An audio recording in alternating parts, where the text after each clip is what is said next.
Pasaules diktāts latviešu valodā. Tas skan lepni un cēli.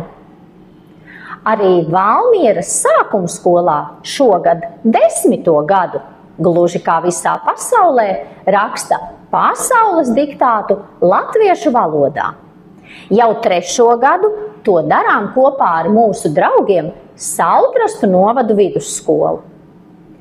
Katru gadu izvēlamies kādu citu tēmu. Šajā gadā tēmas idejas autore ir Diāna Rudzīte.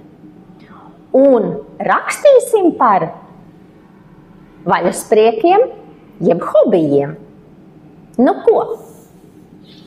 Diktāta veidlapas ir sagādātas.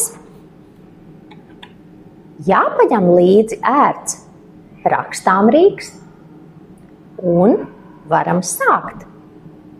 Aicinu katru ieslēgt radio vai pieslēgties interneta tiešraidē sestdien, 12. oktobrī pulksten 12.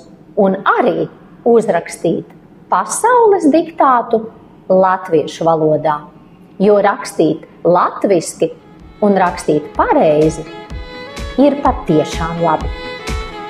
Lai veicas!